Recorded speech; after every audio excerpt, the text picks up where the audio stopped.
우리를 구원하시기 위해서 오신 예수님, 우리가 죄 가운데 있을 때에, 포로로 있을 때에 우리를 구원하시기 위해서 우리에게 아기 예수를 보내주시고 구원자로 떠나가서 임마누엘로 오시게 하심을 감사합니다. 오늘도 나와 함께 하시는 주님, 주님을 의지하고 이 새벽에 하나님의 은혜를 구하며 구원자이신 예수님을 더욱더 믿음으로 바라보며 나가는 귀한 하루 되게 하여 주시고, 오늘 하루가 주님으로 인하여서 보람되고 알차고 성령의 충만함으로 아버지 매 순간순간 오늘 하루를 주님과 함께 동행하는 임마누엘 하신 주님을 바라보며 나가는 귀한 시간 되게 하여 주시옵소서. 1분 1초도 헛되게 보내지 않도록 깨어서 기도하게 하시고, 몸된 교회가 소망 가운데 일어나는 은혜를 경험하게 하시고, 오늘도 하나님의 놀라운 영광을 바라보며 나가는 귀한 하루 되게 하여 주시옵소서. 예수님의 이름으로 간절히 기도드립니다. 오늘 욥기 32장을 같이 봅니다. 욥기 32장 1절부터 22절 말씀인데요. 우리 읽기는 1절부터 10절까지만 읽고 말씀 같이 나누겠습니다. 32장 1절부터 10절 같이 말씀 합독합니다. 욥이 자신을 의인으로 여김으로 그 세 사람이 말을 그치니 람 종족 붓수 사람 바라겔의 아들 엘리후가 화를 내니 그가 욥에게 화를 내면 욥이 하나님보다 자기가 의롭다하며, 또 세 친구에게 화를 내면 그들이 능히 대답하지 못하면서도 욥을 정죄함이라. 엘리후는 그들의 나이가 자기보다 여러 해 위이므로 욥에게 말하기를 참고 있다가 세 사람의 입에 대답이 없음을 보고 화를 내니라. 붓수 사람 바라겔의 아들 엘리후가 대답하여 이르되 나는 연소하고 당신들은 연로함으로 뒷전에서 나의 의견을 감히 내놓지 못하였노라. 내가 말하기를 나이가 많은 자가 말할 것이요 연륜이 많은 자가 지혜를 가르칠 것이라 하였노라.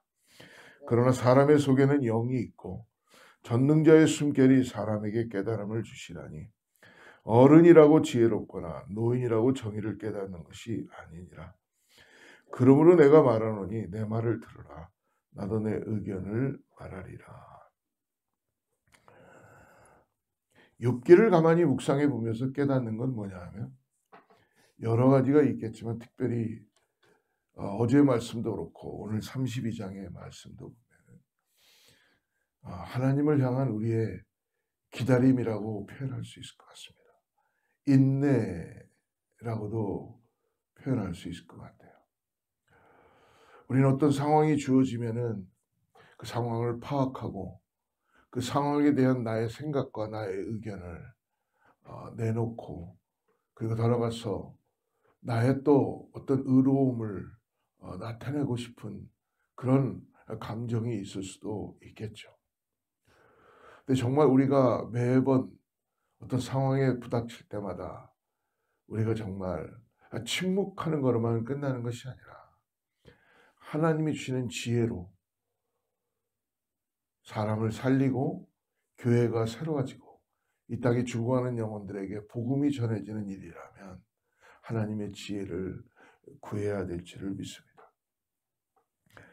특별히 지금급 욥과 세 친구들의 이야기 가운데 욥과 세 친구만 있는 줄 알았는데 그 관계 속에서 성경 안에는 지금 우리가 욥과 세 친구만 보게 되었는데, 한 사람이 아무 말도 안 하고 침묵하고 곁에서 아니 옆에서 그들의 말을 다 끝까지 듣고 있었던 한 사람이 있었다는 것을 오늘 32장에서 보여주고 있죠. 그의 이름은 엘리후입니다. 근데 오늘 보니까 그의 나이가 가장 그들 중에 어리다라고 표현해 주셨습니다. 그러나 하지만 스스로 하나님의 지혜가 자기 속에 있다고 오늘 주장한 인물 엘리후가 등장하는 것을 볼 수 있습니다. 욥을 비난했던 세 친구 외에 새로운 사람 욥에게 나타나는데요. 그의 이름은 엘리후인데 다른 친구들보다 나이가 어렸다. 그러나 이 엘리후라는 이름의 뜻은 그는 나의 하나님이시다라는 뜻을 가지고 있습니다. 그 이름도 그러므로 인하여서 어떻게 보면은 엘리후는 하나님에 대해서 잘 배운 사람이다라고 우리는 그렇게 알 수 있습니다. 오늘 말씀을 통해서 엘리후가 욥과 세 친구들에게 무엇이라고 말하는지 오늘 보기를 바랍니다. 먼저 오늘 엘리후의 분노를 볼 수 있죠. 엘리후는 욥이 계속 자신의 죄를 인정하지 않는 것을 보면서 자기의 의로움을 드러내는 걸 보면서 욥에게 지금 화를 내고 있고, 또한 더 나아가서 욥을 제대로 반박하지 못하는 세 친구를 보면서 화를 내고 있습니다. 2절과 3절을 다시 한번 보세요. 람 종족 부스 사람 바라겔의 아들 엘리후가 화를 내니 그가 욥에게 화를 내면 욥이 하나님보다 자기가 의롭다 하며 또 세 친구에게 화를 내면 그들이 능히 대답하지 못하면서도 욥을 정죄함이라.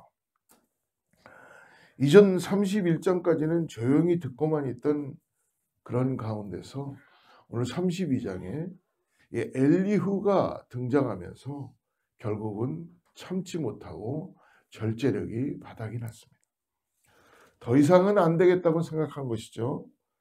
그래서 엘리후는 스스로 무지하다고 말하는 욥을 지금 교만하게 여기고 화를 냅니다. 또 세 친구들 역시 지혜가 부족하고 무능력하다고 판단하며 화를 냅니다. 엘리후는 오늘 이 성경 말씀을 가만히 보면 마치 시한폭탄이 터듯이 참았다가 본물이 터듯이 지금 자기의 화를, 분노를 터뜨리고 있죠. 분노를 터뜨린 엘리후는 욥과 세 친구들을 꾸짖으면서 그는 하나님에 대해서 설명하기 시작합니다. 하나님에 대해서. 욥과 세 친구들처럼 나이가 많다고 해서 지혜로운 것이 아니며 참된 지혜는 하나님 안에서 찾을 수 있다라고 합니다. 여러분, 우리가 때때로 참 조심해야 되는 게 나의 어떠함을 드러내기 위해서 하나님을 잘 배운 거는 좋습니다. 그게 맞는 거죠. 그러나 여러분, 상대방을 깎아내리기 위해서 상대방의 다른 사람들의 어떤 허점들을 드러내기 위해서 하나님을 잘 배워서 하나님의 이름을 가지고 그들을 공격하거나 그들을 올무에 빠지게 하는 것은 하나님이 원하시는 일이 아니라는 것을 깨달았으면 좋겠습니다. 저도 이 말씀을 묵상하면서 이 엘리후라는 이 사람의 등장에 대해서 한편으로는 참 굉장히 의로운 분노를 내고 있다라고도 해석될 수 있겠지만, 어떻게 보면 자기의 또 하나의 의의를 하나님을 잘 배웠다는 그것을 지금 나타내고 있죠. 8절과 9절을 한번 보십시오. 그러나 사람의 속에는 영이 있고 전능자의 숨결이 사람에게 깨달음을 주시나니 어른이라고 지혜롭거나 노인이라고 정의를 깨닫는 것이 아니니라. 엘리후는 지금껏 자신이 인내하며 모든 말을 다 들을 수 있었던 것은 비록 나이는 어리지만 자신의 안에는 하나님께서 주신 통찰력과 지혜가 있었다는 것이죠. 그리고 이제 하나님께서 주신 지혜를 의지하여서 이제 내가 욥과 새 친구들에게 충고를 하겠다라고 말하는 것입니다. 그러니까 엘리후는 이제부터 자신의 하는 말들은 아첨하는 말도 아니고 속이는 말도 아니다라는 것입니다. 자신은 오직 진실만을 말하겠다. 여러분, 저도 그렇고 우리가 하나님 앞에서 의로움을 드러낼 자는 아무도 없습니다. 언젠가도 말씀드렸지만 교회는 의로움을 드러내는 것이 아닙니다. 이분 여러분 내가 아는 하나님에 대한 지식을 드러내는 데다 아닙니다. 하나님은 은혜만 있을 줄을 믿습니다. 하나님께서는 우리를 은혜롭게 하셔서 성령의 감동함을 통해서 오늘 내가 어떠한 존재라는 걸 알고 그래서 우리를 기독케 하게 하시고 오늘 주어진 하루 가운데 하나님의 은혜를 통하여 살아가게 하시는 은혜가 있는지를 믿습니다. 그리고 더 나아가서 그 악한 마귀 사단의 괴계에 빠져있는 그 만몬 사상에 젖어있는 그곳에는 긍휼한 마음으로 복음을 들고 나아가야 될 줄을 믿습니다. 그때 하나님의 정의로운 그 복음이 사라져야 되고 외쳐져야 되고 나타나야 될 줄을 믿습니다. 오늘 21절과 22절에요. 욥과 세 친구들의 어리석음을 지적하는 이 모습을 한번 보십시오. 나는 결코 사람의 낯을 보지 아니하리니 사람에게 영광을 돌리지 아니하리니 이는 아첨할 줄을 알지 못함이라. 만일 그리하면 나를 지으신 이가 속히 나를 데려가시리로다. 너무 엘리후가 정말 멋있게 보여요. 야, 이 사람 정말 하나님의 사람이구나. 정말 하나님의 은혜이구나. 근데 여러분 마치 한편으로는 이 엘리후의 모습에서 우리 바리새인들과 서기관들과 율법에 능통한 유대인의 제사장들의 모습이 마치 보이는 것 같습니다. 엘리후는 자신이 아첨하고 속이면 하나님께서 자신을 심판하실 것이라 라고 말합니다. 그러므로 이제부터 자신이 하는 말은 모두 진실이라고 주장하고 있습니다. 사랑하는 성도 여러분, 내 말을 정말 믿어야 돼. 내가 하는 말은 진실이야 라고 이야기하는 분들이 있죠. 그리고 우리 교회로만 와라. 우리 교회로만 와야지 구원이 있다라고 비슷하게 얘기하는 분들도 그런 교회도 있겠죠. 여러분 이단에 가장 드러나는 게 뭐냐면 우리만 구원이 있다라고 하게 합니다. 내 말이 진실이야. 내 말만 들어. 내가 진짜 이제 진실을 이야기하겠는데 그리고 또 이렇게 얘기하죠. 내가 너한테만 얘기해. 아무에게도 얘기하지 말고 너와 나와의 비밀이야. 여러분 그런 사람 치고 정말 진실된 사람을 본 적이 없는 것 같습니다. 그러나 오늘 하나님께서 자신을 심판한다는 이 모든 것, 이런 모든 것이 진실이라고 주장하고 있는 엘리후. 여러분 진실을 가진 분은 하나님만이 가지고 계세요. 그 하나님의 은혜를 통하여서 우리는 긍휼을 따라서 은혜로 나아가는 줄을 믿습니다. 앞으로 엘리후는 회개하지 않는 욥을 교만하다고 꾸짖으며 새 친구들을 어리석다고 꾸짖게 될 것입니다. 사랑하는 성도 여러분, 오늘 이 엘리후와 새 친구와 더 나가서 이 욥의 대화를 듣고 있던 엘리후는 더 이상 참을 수 없다며 욥과 새 친구들에게 분노했죠. 예, 그의 말이 옳지만 여러분 한편으로는 모두 옳다고 할 수가 없습니다. 그러므로 우리는 오늘 말을 할 때 조심해야 하며 동시에 아무 말이나 함부로 해서는 안 됩니다. 제가 이전에 참 주님의 부르심을 받고 주의 종의 길을 걸어가면서 얼마나 많은 실수를 하는지 모릅니다. 그럴 때마다 말을 해놓고 난 다음에 뒤돌아서서 잠자리에 들어가면 내가 했던 말들이 그 순간에는 다 나의 의로움을 드러냈던 거였어요. 나의 옳음을 나타내고 싶었던 거였어요.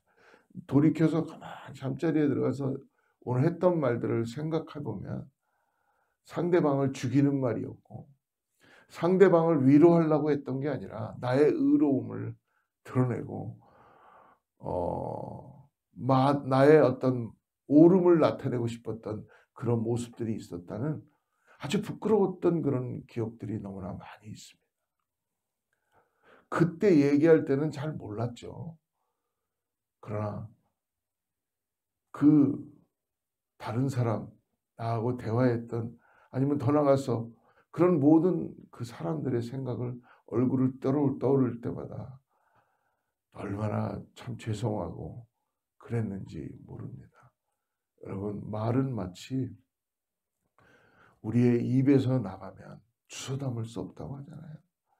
여러분, 주전자에서 물이 쏟아지면 그 물을 다시 담아서 우리가 그 주전자에 담을 수 없잖아요. 한 번 쏟아진 물은 더 이상 담을 수가 없다는 것처럼 우리의 말도 그런 것 같습니다. 그렇기 때문에 오늘 우리가 할 수 있는 말은 기도하면서 정말 하나님의 은혜를 통해서 살리는 말, 그리고 생명 있는 말, 위로하는 말. 말에는 여러분, 말이 마치 너의 새 시혀가 그 큰 배를 움직이는 것처럼 키 같은 역할도 하고 사람을 죽이기도 하고 살리기도 한다고 하지 않습니까? 그러므로 저 자신을 돌아봤을 때 어떤 회의를 하거나 어떤 걸 할 때에 제가 깨달은 게 있었어요. 이 말씀을 묵상하면서 내가 상대방의 말을 끝까지 듣지 않는구나. 목사님들이 그런 실수 많이 할 수 있습니다. 왜? 자기가 빨리 전해주고 싶으니까. 근데요, 저 자신을 바라다 보니까 이 말씀을 보면서 내가 이 그룹의 이야기나 분위기나 상대방의 이야기를 다 끝까지 듣고 저 사람이 정말 나에게 도움을 구하는 것이라면 그때 기도하고 그 사람을 세우는, 그 사람을 살리는 그런 마음으로 함께 이야기해 줘야 되는 것이 아닌가라고 생각합니다. 사랑하는 성도 여러분, 오늘 그러므로 우리가 어떻게 말해야 할까요? 첫째, 진실되게 말하는 우리가 되기를 축복합니다. 우리는 그리스도인입니다. 하나님의 영광이 드러나는 자들입니다. 그렇기 때문에 우리의 입에서 나오는 말은 여러분 꼭 하나님의 은혜를 통한 진실이신 그 예수 그리스도를 우리가 전하는 그러한 진실만을 이야기해야 될 줄을 믿습니다. 그리고 더 나아가서 또 어려움 속에 있는 사람에게 문제점을 말하는 것 누구나 할 수 있습니다. 그러나 지금 당장 어려운 사람에게 일으킬 수 있는, 상처를 싸맬 수 있는, 도움이 되는 이야기를 해야 된다는 거예요. 지금 팩트는 여러분 옳고 그름을 물어보는 게 아니에요. 그냥 나 아파요. 이 아파요를 얘기하려고 과정을 쫙 얘기하는 거예요. 그래서 저처럼 미련하게 다 듣지 않고 대답하는 게 아니라 이 사람을 어떻게 하면 그리스도의 마음으로 만져주고 도와주는 이야기를 할 수 있을까? 우리가 할 수 있는 일은 그 사람을 세우고 도와주고 위로하는 이야기라고 생각합니다. 그리고 그러므로 우리가 이 일을 하기 위해서라면 여러분 오늘 하나님의 지혜를 구하고 나가는 우리 모두가 되기를 죄로 축복합니다. 오늘 갑작스럽게 본문에서 등장한 엘리야는 비록 나이가 어리지만 자신의 안에는 하나님께서 주신 지혜가 있다고 주장했죠. 엘리야는 나름대로 욥의 처지를 이해하라고 애를 썼기 때문에 아마 지금까지 등장하지 못하고 기다렸던 것 같아요. 왜냐하면 나이와 상관없이 하나님의 지혜를 구하는 사람이었기 때문이라는 것입니다. 하나님의 지혜는 여러분 나이와 상관이 없습니다. 여러분 그러므로 누구나 하나님을 경외하는 자에게 하나님은 지혜를 주신다는 걸 오늘 잊지 마십시오. 구하면 하나님은 지혜를 주십니다. 그러므로 오늘 우리 안에 하나님의 지혜가 가득하도록 하나님께 구함으로 인하여서 우리의 입술의 열매가 묵상이 되게 하여 주시고 우리가 하는 말들로 인하여 교회가 새로워지고 생명 있는 말이 되게 하여 주시고 그리고 우리의 말은 결국 우리의 마음에서 우리의 생각에서 나오는 것이기 때문에 그만큼 하나님 안에 지혜를 구함으로 인하여서 사람들을 세우고 일으키는 우리 모두 성도님들 되기를 주로 축복합니다. 기도하겠습니다. 지혜 하나님, 오늘 감사합니다. 우리 주변에 상처받고 고통 속에 있는 이들을 위해서 기도할 수 있는 마음을 우리들에게 허락하여 주시옵소서. 오늘 우리 성도님들에게 하나님의 지혜를 채워주셔서 상처와 아픔과 고통 속에 있는 이들에게 아버지 하나님 지혜로운 위로의 말을 하게 하시며 더 나아가서 도움의 손길을 인내하며 끝까지 우리가 뻗을 수 있는 그런 교회와 사랑하는 성도님들 다 되게 하여 주시옵소서. 오늘 하루를 주님 안에서 임마누엘 하신 주님 안에서 알차고 보람되고 오늘 잠자리에 들기 전까지 1분 1초도 헛되이 보내지 않도록 성령의 충만함으로 오늘 주님과 함께 동행하는 귀한 하루가 되게 하여 주시옵소서. 아버지 하나님 성전의 친교실이 빨리 마무리될 수 있도록 아버지 인스펙터나 모든 사람들이 주님의 긍휼한 마음을 가지고 준비케 할 수 있는 하나님의 인도하심이 있게 하여 주셔서 우리가 지금보다 조금 더 나은 주님 예배의 처소로 준비할 수 있도록 하나님 인도하여 주시고 역사하여 주시옵소서. 예수님의 이름으로 간절히 기도드립니다. 하늘에 계신